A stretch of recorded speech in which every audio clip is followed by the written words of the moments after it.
have with me Jeremy and Camilla from the founders of Homeopathy for Health in Africa.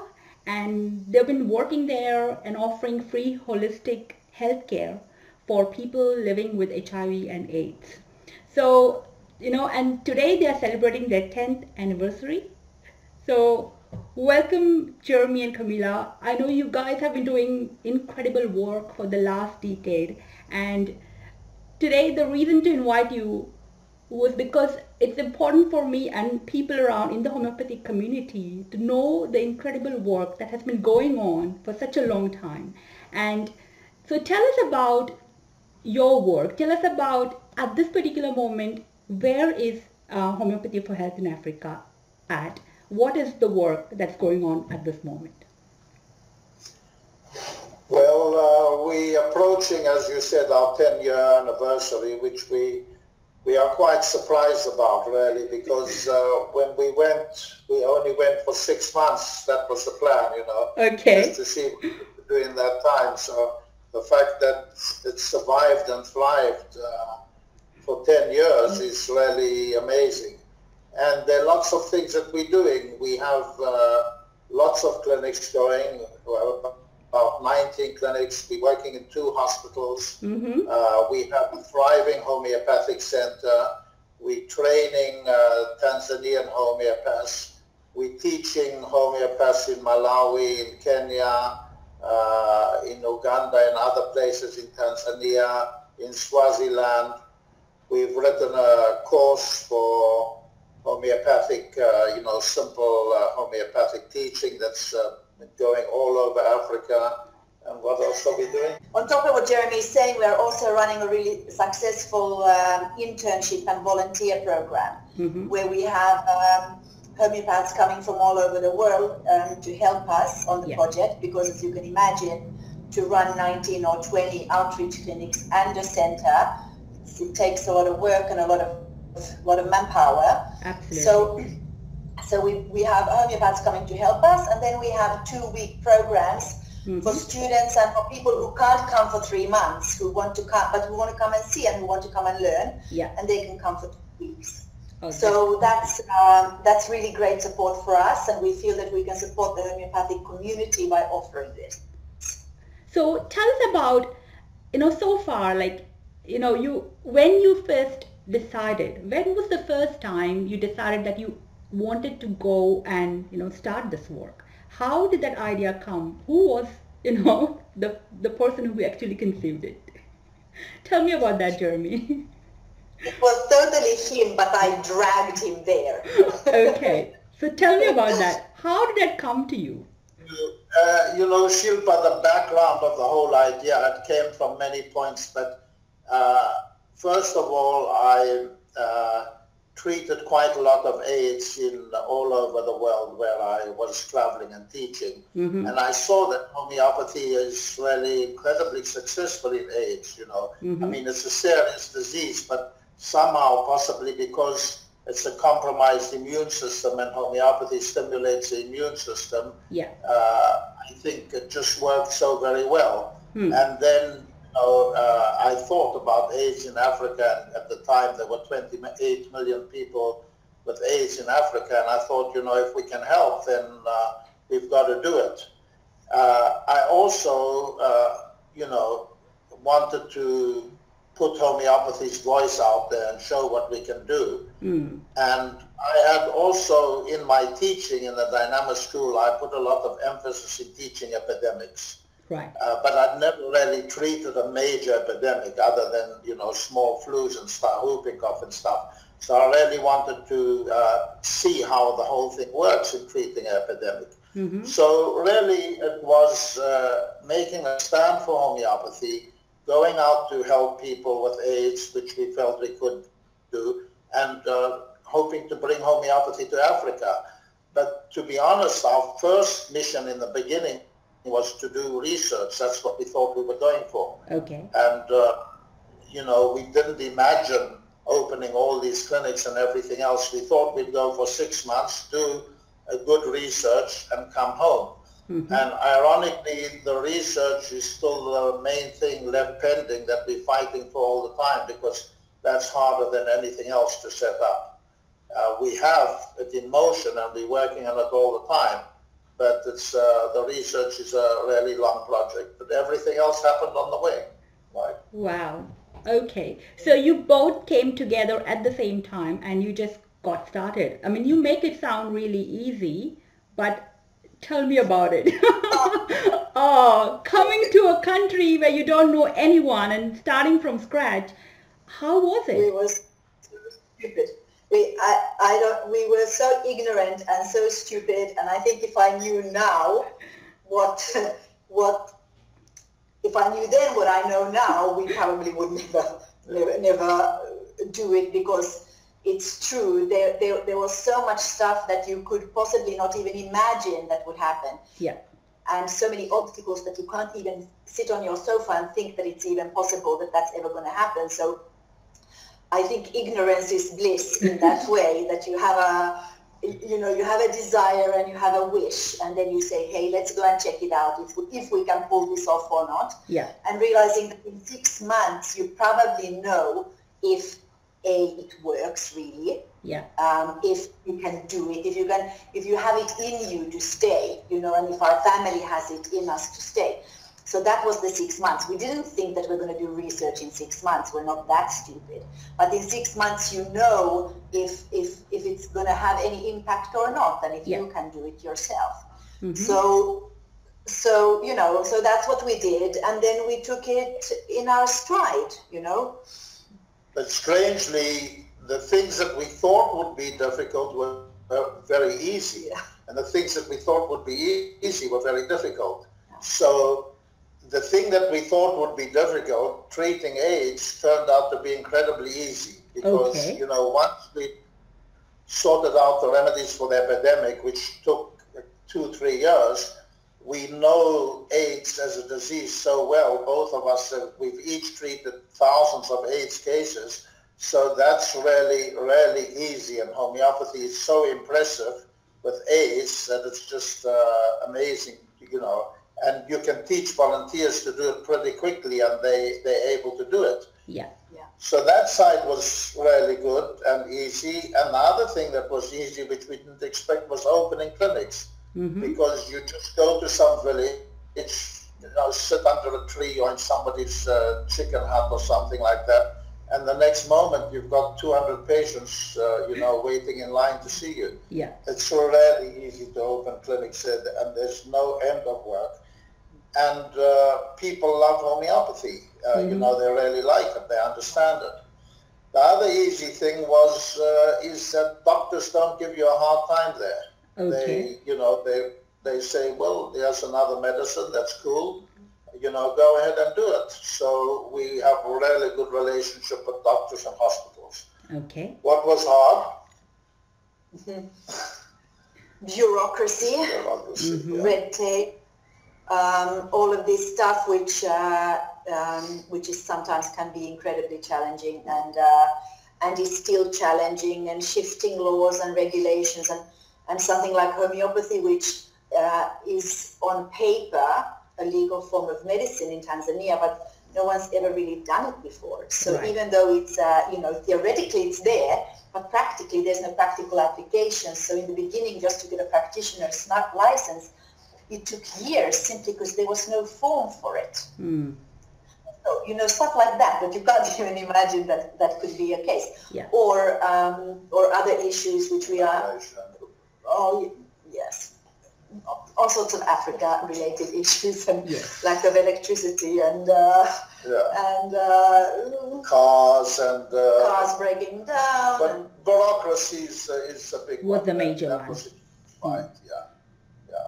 So it's also dealing with the different mentality that takes time to learn. Culture, completely different culture, completely different mindset. That is really sometimes really hard to understand. Yeah. It took us some time. But it's been worth it, big time. Yeah. Wow. Yeah. Best thing we ever did. So after 6 months, what made you go on? I think after 6 months there was no question of not going on. Okay. We started, I think we were there for a week, and we already had clinics up and running, organizers, patients, kids in an international school. We just started straight away. We didn't hang around and wait, and we really got into the thick of it straight ahead, and we straight away started getting excellent results. And somehow we love Africa. We love being there. It's we're next to the Kilimanjaro. It's gorgeous. It's beautiful. It's Africa is probably where we all originate pretty much from there. So the power of the earth is amazing, and it's a whole complete different experience of living, and the people are wonderful. People are wonderful, and work is so satisfying that, after treating suburban migraines and middle ear infections for 20 years, it's so great to be dealing with like great real pathology and hospital wards and surgeries and after effects and snake bites. And you come back from a really tough day's work, seeing 30, 40, 50 people, and you're totally falling over, but you are very, very fulfilled. It's very fulfilling work, and it's great. And the best thing is no mental symptoms. Very little mental symptoms. It's true, Wow. So it's the prescribing is very much dreams and physicals, general, down-to-earth stuff. But then you might crack it with a dream rather than with a mental delusion or something. So it's great. It's a different way of working. It's fast. It's satisfying. So that is fascinating. Like, being in a completely, working in the cities and working in urban areas, and then coming to rural Africa where there is, people not just knowing about homeopathy, they are so grounded and basic, and everything is, in that sort of situation. Did you have to change the way you practiced homeopathy? Sort of, how did you adapt your urban homeopathy to rural Africa? Yeah, it's really a big change, and actually a very gratifying one. The patients that we all see in the modern world, most of the issues are mental, emotional. Yes. And over there, you just don't get a lot of mental, emotional symptoms. The most that you get, usually we ask people, are you happy, sad, anxious, or angry?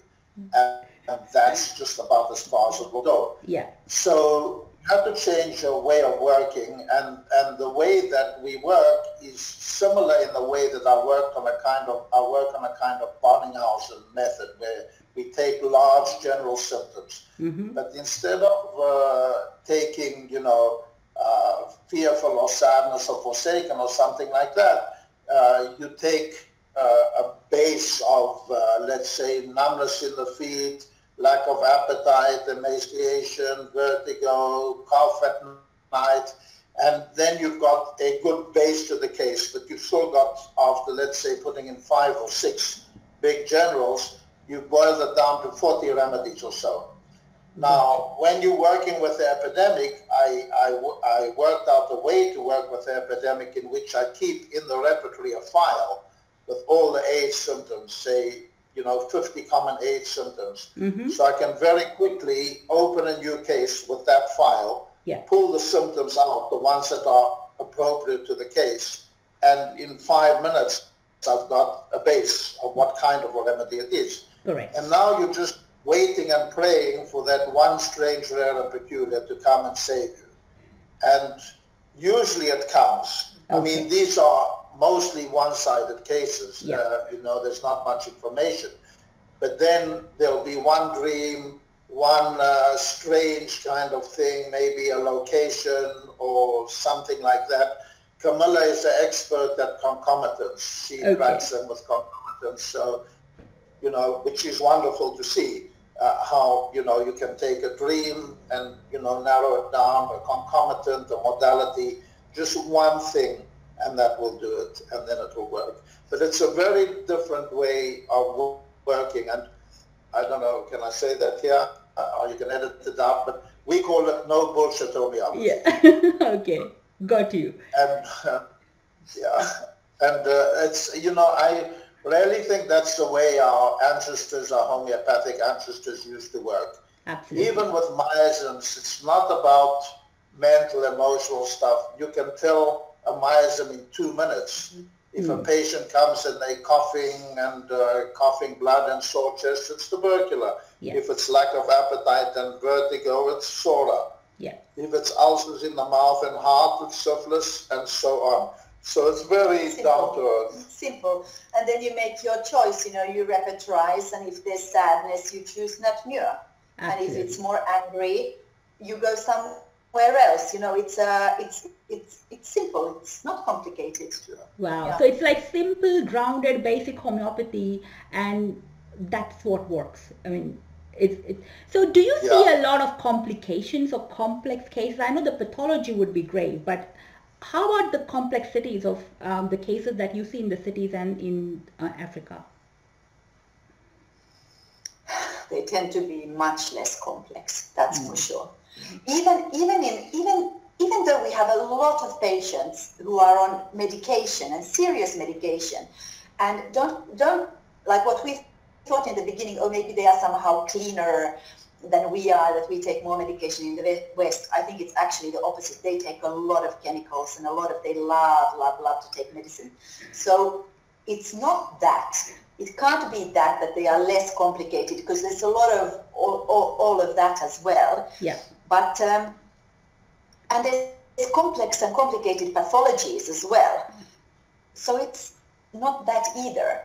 Mm-hmm. It's, I don't know how to put it, but somehow the delivery mechanism is simpler. Maybe because there's less psychologization and they are less trying to explain what it is. Right. So even though it is complicated, but it can be like a podium complicated. Yeah. You know, simple complicated. That we don't even with our mind or thinking or doctors' analysis and diagnoses, we can't figure it out what's actually going on. But that doesn't matter, because once you give the right remedy, the body sorts itself out in ways that we can't even imagine. Yeah. So that whole psycholization and thinking, what we do so much in the West, is lacking.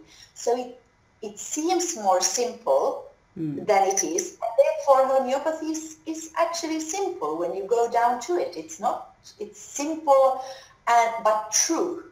Yeah. You can get complications in terms of, let's say, mixed diseases. So you've got AIDS as a basis, and on top of that AIDS, you'll get a severe fungal infection. And on top of that, you'll get TB. And on top of that, you'll get scabies or hepatic eruption. The thing with AIDS is, because it's an immune deficiency, that you don't die from AIDS. You die from the infections and opportunistic infections that you're going to get. So they can be navigating through these infections and then going back to the constitution. But as Camilla said, usually if you find a good constitutional remedy, it will deal with most of the stuff anyway. So what is amazing is how well people in Africa respond, because that's something that surprises us and surprises us still today. I mean, the results are far quicker, far better, far more impressive than anything we see in the West. We get pretty good results, as all of us do, but not like in Africa. People are amazed when they come there. And as Camilla says, you know, some people attribute it to less drugs. No, they're very drug happy there. And the doctors are giving stuff that you don't even see anymore in the West. But they are, I believe, more earthed and more connected to their body, and as Camilla said, less psychologized in their heads, and I think it makes a difference. Okay. Wow. Also, I think I think in the West, you know, it's so everybody knows that you can't really explain homeopathy. So there's always that doubt and those little pills, and how can that even work? Yeah. As if anybody in the West even understood how antibiotics really work. But they pretend that they do. So they think that homeopathy can't work. Yeah. In Africa, there is no such thing. They think, yeah, it'll work. So, so it works. They give it credit in a different way. And they don't block it with their brain that these little pills can't possibly do such a thing. Wow. So there is this openness right from the beginning to be able to take in. Yeah, absolutely. They're very, very open to it. They welcome it, and it makes sense to them because what they get is that you ask about the whole person, and they definitely like that a lot. You know, they're into that, and they love telling their dreams. You know, as soon as you ask them about the dreams, they've got a big smile on their face because dreams mean a lot in Africa, and they know it means a lot. So that's like the medicine, the shamanism of the ancestors. It's very much dream and story based. Wow. For example, there's one particular dream that is, you can find it in the apes proving, and we see it a lot with apes, is that they dream that they find a lot of money in the street or somewhere. They find money. So they take it home and they hide it under the mattress. And then in the morning, then they're telling you this, and they say, and then I wake up in the morning and I look under the mattress and it's not there. So I was like, for years, I was like, funny. Until I realized that they really expect to find it under the mattress. So it's this kind of a thing where the dream life and real life, there is not such a difference than with us. With us, it's like, that's dream world and this is the reality. But to them, it's both is real, they're together.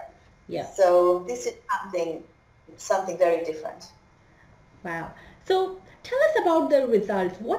How do they respond? What are the results like for AIDS in Africa with homeopathy? The results with AIDS patients, absolutely miraculous. I've had people come to visit from the West, homeopaths and non-homeopaths, they ask, how are your results? What percentage results do you get? And I always have to lie because I say 80%, because if I said the truth, people wouldn't believe it.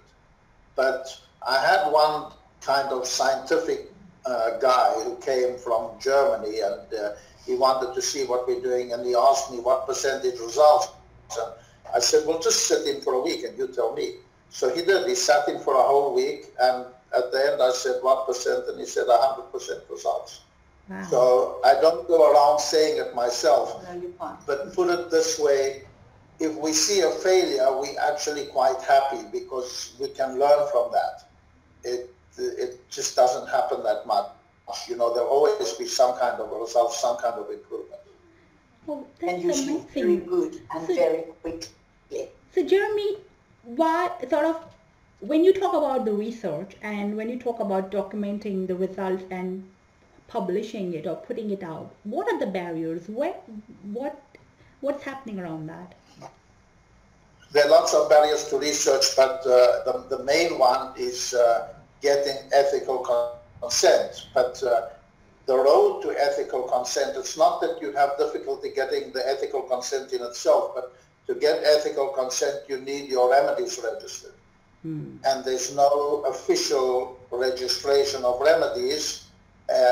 Homeopathy is legal, they just haven't made the procedure clear yet, and they've been working on it for the last 10 years, and we working with lawyers to make them legal. So to that extent, to make that happen, we are now building our own pharmacy, and therefore they will be ethically approved. We have all the legality to work, but for doing research, you need extra hurdles and extra steps, and they take a lot of time and bureaucracy and lawyers and efforts and everything else.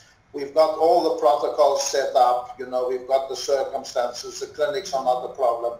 It's all there, but it's just taking those steps towards ethical approval, bureaucracy that needs to be done.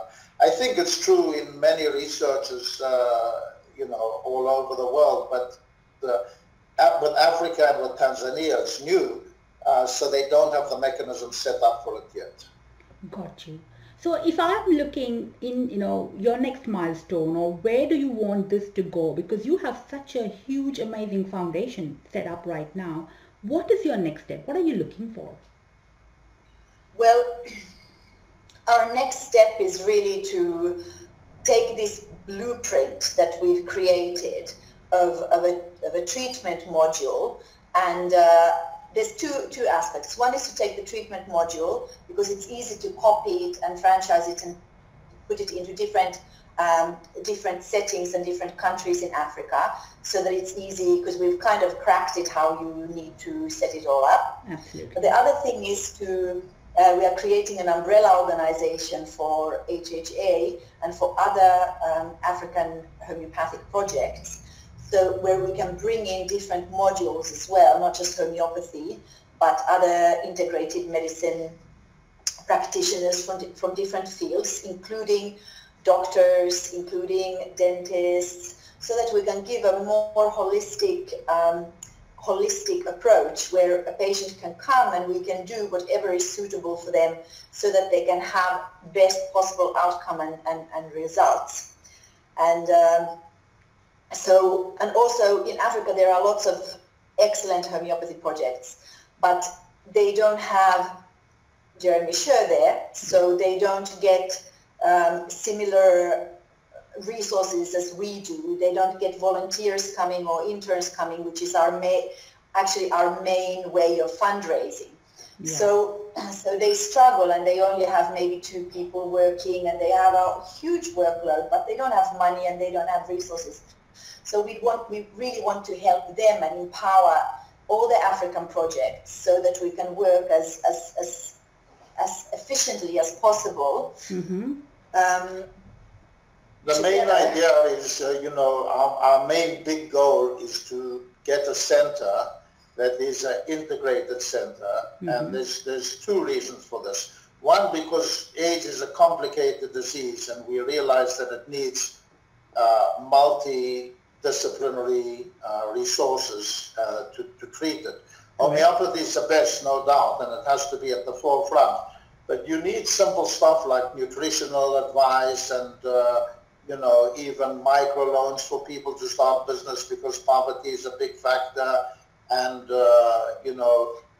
helping getting jobs, and you need a conventional doctor and a nurse and testing, and we want to have a AIDS diagnosis machine. We're trying to collect money to raise money to get a CD4 machine and a viral load machine, because these are not available in Africa.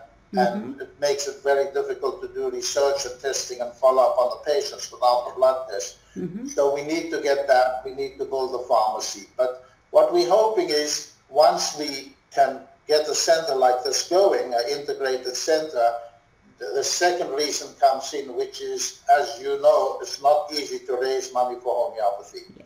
We supported by homeopaths in a small way, which keeps us going, which is great, and we're very, very grateful. So people give $10 a month, and that's what we keep this project going on. Mm-hmm. It's an expensive project to run. Just doing one clinic is can be $100, $150 a day, with cars, petrol, translators, remedies, paying organizers, and that really mounts up with 90 clinics and the center and bureaucracy and everything. So the homeopaths around the world keep us going and keep the project going and keep us educating people. But to take it a big step forward, we need funding from serious organizations and big donors. Gotcha. And they are not so easy to give to homeopathy. So get to that kind of resource, we move into an integrated model, but homeopathy is going to be the center of that, of course. So we hope once we can build one center like that, as Camilla said, we can duplicate it, and that can be a big thing. But another thing is that we love training homeopaths. People want to learn homeopathy, all kinds of nuns and physiotherapists and people in the Maasai out in remote areas, and young people we could find so many students who are eager to learn and practice. Like in Malawi, we've had people go to Malawi and teach 4 or 5 times now, and they've got a clinic going, and they're seeing 20 patients a day there, and they're building a center brick by brick, and it's really spreading and doing great. Wow. So, Jeremy, if I have to ask you right now, how can the homeopathic community help you? Because I see students, I see members that they're fascinated, and the work that you do, and they want to help in some way within their lives. How can people help you? What is it that they would need to do? There's many ways. Okay. The one thing that we're now launching this campaign, the 10-10 campaign. This is our 10th year, and we're trying to get as many homeopaths as possible to give us $10 a month, which would make all the difference to us. Because if we can get, $10 is nothing for a person. Actually, I don't think for anyone living in the West they can do it, and for us, that would be amazing. And I think that there is something in supporting. Instead of supporting Oxfam or UNICEF, which are all great, or whatever you support, usually people give somewhere. I think, in my opinion, we are homeopaths, and this is a project for homeopathy. And whatever successes we have in Africa, they will reflect worldwide. They do already reflect worldwide. The successes we have, people share on Facebook. We have sometimes 28 shares on a simple story. Yes. It's spreading the word. It's showing what we can do. And I think this is important. This is like grassroots level change in people's attitudes and concepts, and what it can do and what we can achieve. So this is one thing where people can help. Yeah. Give us $10 a month, share our stuff on Facebook, tweet it, say, hey, guess what they're doing? It's good for everybody. Raise awareness. Raising awareness. We've got a whole load of material which, if anybody wants to give a talk to their community or show what we're doing, we can easily share the material with them, cases, movies, everything else. And what we want to do is use it to spread homeopathy. The battle that we all fighting for homeopathy is a hard one. And I decided, part of my decision 10 years ago to go to Africa was I felt it's a better place to fight our battle for homeopathy. I felt that we can make more impact there. And it's turned out true. The impact, that it has, our project and other projects like similar, is a big and important one for us. We're doing it for Africa, but we're doing it for homeopathy too. Yeah. So any support in awareness or long-term volunteers coming out, because we need people to expand, or any of people's skills, what they can do, advertising, fundraising, talking to people, politics, research, whatever people can do. We've always said one thing: homeopathy for health in Africa isn't our project. It's all of our project. It's all of homeopathy's project, and we see it as everybody's project. Yes. So just join in and do what you can. Oh, that's lovely, Jeremy. Just, it's so, well, like for me, we've been, working together on so many other projects for such a long time, but for me to really get to, where you came from, how you've been building it, and what real problems you are having, but at the same time looking at the background and the amazing success, because AIDS is something you would never ever look at in a Western world, to work with homeopathy. It's something where, conventional doctors and everyone around would be like, these are not the cases you have to take. You cannot legally work with these cases. And to see you having tremendous success with cases which are considered as the most, incurable in the Western world. It's like, people want results, they want tangible results, and here's somebody and, they're doing it and they're showing those results, and I think that's just amazing. That is like, it is the voice of homeopathy that we are really looking for. So thank you so much for sharing. And I think if you want to really, contribute or collaborate or, in some way join forces with Jeremy and his work, then we're going to put all the information just below this video and give you, how you can get connected and how you can work in your own way from your lives. Being in Africa or being away from Africa, how can you come together and help Jeremy? That's the information we're going to provide you. So thank you so much, Jeremy. Any last, final words that you want to say before we move on? I'll say one thing, as I mentioned earlier, my interest in epidemics as an important part of homeopathy. Homeopathy, we all concentrate on the individual treatment of people, yeah. And epidemics is really the next stage, a higher stage of understanding, yeah. And it's a necessary link to really understanding myasms. I don't believe anybody can understand myasms without understanding epidemics truly. Mm-hmm. And I had to see if this model of Hahnemann that I've been teaching so many years, as described in paragraph 73, 101, 102, 103, chronic disease, etc., if it works, if you can treat epidemics like that, and it does work, and that's the way to treat epidemics, and it's very amazing to see. I'm hoping very much for the 10-year celebration to do a set of videos to actually show the epidemic remedies that we've come up with, how I arrived at them, how the whole thing works. I've been waiting this time to come to the best conclusions that I can, but I hope to produce something, and we'll probably, when I finish it, if I do, you'll probably have it on your platform, Shilpa. So thank you for your support too. We really appreciate it. Oh, that's lovely, Jeremy. Thank you very much. And thank you for, dreaming the dream. And, it's like, everyone in the homeopathic world is sort of fulfilling it through you. And, the way we can just, touch in some way and contribute to your work, that would be really amazing. So thank you very much. And yeah, and I look forward to getting the links and putting the information down for everyone to work on. Thanks a lot.